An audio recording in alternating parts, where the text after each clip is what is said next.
বন্ধুরা, champions trophy 2025 পাকিস্তানে আয়োজন করা হবে। আর এই চ্যাম্পিয়ন্স ট্রফি নিয়ে ইতিমধ্যে কিন্তু একটা কন্ট্রোভার্সি সৃষ্টি হয়েছে। সেটা হচ্ছে, ইন্ডিয়া কি চ্যাম্পিয়ন্স ট্রফি খেলতে পাকিস্তানে যাবে? এই প্রশ্নের উত্তরটা এই ভিডিওতে দেব। তার সঙ্গে চ্যাম্পিয়ন্স ট্রফি 2025-এর সময়সূচি প্রকাশিত হয়েছে, সেটাও জানাবো। ইন্ডিয়া কবে কোন টিমের বিরুদ্ধে ম্যাচ খেলবে, কোথায় খেলবে, সবকিছুই ডিটেলসে জানাবো। তো সম্পূর্ণ ভিডিও দেখুন। আর ক্রিকেট সংক্রান্ত সমস্ত আপডেট পেতে চ্যানেল অবশ্যই সাবস্ক্রাইব করে রাখুন। ফেসবুক থেকে দেখে থাকলে অবশ্যই পেজটি ফলো করে রাখবেন। তো বন্ধুরা, চ্যাম্পিয়ন্স ট্রফি 2025 পাকিস্তানে আয়োজন করার কথা। তবে পাকিস্তানে ইন্ডিয়া কিন্তু চ্যাম্পিয়ন্স ট্রফি 2025 খেলতে যাবে না। বিসিসিআই কিন্তু জানিয়ে দিয়েছে চ্যাম্পিয়ন্স ট্রফি খেলতে পাকিস্তানে ইন্ডিয়ান ক্রিকেট টিম যাবে না। ইন্ডিয়ান গভর্নমেন্ট কিন্তু সেই পারমিশনটা দিচ্ছে না, পাকিস্তানে যাওয়ার পারমিশন দিচ্ছে না। যে কারণে চ্যাম্পিয়ন্স ট্রফি 2025 কিন্তু হাইব্রিড মডেলে হতে চলেছে। অন্যান্য টিমগুলোর ম্যাচ হবে পাকিস্তানে, আর ইন্ডিয়ার যে ম্যাচগুলো রয়েছে এই ম্যাচগুলো কিন্তু শ্রীলঙ্কা অথবা দুবাই, এই দুটো দেশের যে কোনো একটা দেশে আয়োজন করা হবে। তো এটা হচ্ছে প্রথম আপডেট। নেক্সট বন্ধুরা, চ্যাম্পিয়ন্স ট্রফি 2025 কিন্তু দুটো গ্রুপে ভাগ করে খেলা হবে। গ্রুপ এ তে রয়েছে ইন্ডিয়া, পাকিস্তান, বাংলাদেশ এবং নিউজিল্যান্ড। গ্রুপ বি তে রয়েছে দক্ষিণ আফ্রিকা, অস্ট্রেলিয়া, ইংল্যান্ড এবং আফগানিস্তান। এই টোটাল 8টা টিমের ভিতর কিন্তু চ্যাম্পিয়ন্স ট্রফি 2025 খেলা হবে। সেখানে ইন্ডিয়া কিন্তু গ্রুপ স্টেজে 3টে ম্যাচ খেলবে। এই 3টে ম্যাচের সম্পর্কেই অ্যাকচুয়ালি এই ভিডিওতে তোমাদেরকে জানাবো। ইন্ডিয়া কিন্তু প্রথম ম্যাচ খেলবে বন্ধুরা বাংলাদেশের বিরুদ্ধে। আর এই ম্যাচটা কিন্তু খেলা হবে 2025-এর ফেব্রুয়ারির 20 তারিখ।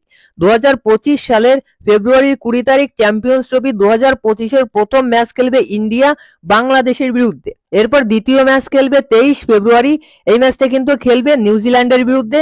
আর 1 মার্চ কিন্তু পাকিস্তানের বিরুদ্ধে ম্যাচ খেলবে ইন্ডিয়া। এটা হচ্ছে চ্যাম্পিয়ন্স ট্রফি 2025-এ ইন্ডিয়ার 3টে ম্যাচের সময়সূচি, গ্রুপ স্টেজের 3টে ম্যাচের। এছাড়াও আপনারা স্ক্রিনে কিন্তু দেখতে পাচ্ছেন সম্পূর্ণ সময়সূচিটাও কিন্তু স্ক্রিনে দেওয়া রয়েছে। তো আমি অ্যাকচুয়ালি ইন্ডিয়ার ম্যাচগুলো নিয়েই কথা বলবো। তবে আপনাদেরকে জানিয়ে রাখি বন্ধুরা, করাচি বা রাওয়ালপিন্ডি অথবা লাহোর কোথাও কিন্তু ইন্ডিয়ার ম্যাচ খেলা হবে না। ইন্ডিয়ার ম্যাচ খেলা হবে দুবাই অথবা শ্রীলঙ্কা। পাকিস্তানে কিন্তু Indian cricket team champions trophy খেলতে যাচ্ছে না। তবে পাকিস্তানিরা কিন্তু সোশ্যাল মিডিয়াতে একটা জিনিস ছড়িয়েছে, সেটা হচ্ছে ইন্ডিয়া যদি পাকিস্তানে গিয়ে চ্যাম্পিয়ন্স ট্রফি না খেলে সেক্ষেত্রে ইন্ডিয়াকে বাদ দিয়েই চ্যাম্পিয়ন্স ট্রফি খেলা হবে। সেখানে ইন্ডিয়ার পরিবর্তে শ্রীলঙ্কাকে চ্যাম্পিয়ন্স ট্রফিতে ইনক্লুড করা হবে। এটা কিন্তু পাকিস্তানিরা সোশ্যাল মিডিয়াতে ছড়িয়েছে। তবে আপনাদেরকে আরো একটা কথা জানিয়ে রাখি, ইন্ডিয়াকে বাদ দিয়ে কিন্তু চ্যাম্পিয়ন্স ট্রফি হবে না। আইসিসি কখনোই চ্যাম্পিয়ন্স ট্রফি ইন্ডিয়াকে বাদ দিয়ে আয়োজন করবে না। কেননা ইন্ডিয়াকে বাদ দিয়ে চ্যাম্পিয়ন্স ট্রফি আয়োজন করলে আইসিসি কিন্তু চ্যাম্পিয়ন্স ট্রফি আয়োজন করে লসে পড়বে। কেননা ইন্ডিয়ায় যত মানুষ খেলা দেখে টোটাল ওয়ার্ল্ডে কিন্তু তত মানুষ খেলা দেখে না। অ্যাকচুয়ালি ক্রিকেটের কথা যদি বলি তাহলে ইন্ডিয়াতে যত ক্রিকেট ফ্যান রয়েছে, যত ভিউয়ার্স ইন্ডিয়ার রয়েছে, তত ভিউয়ার্স কিন্তু আর টোটাল যে কয়েকটা কান্ট্রি রয়েছে সব কান্ট্রি মিলিয়েও হবে না।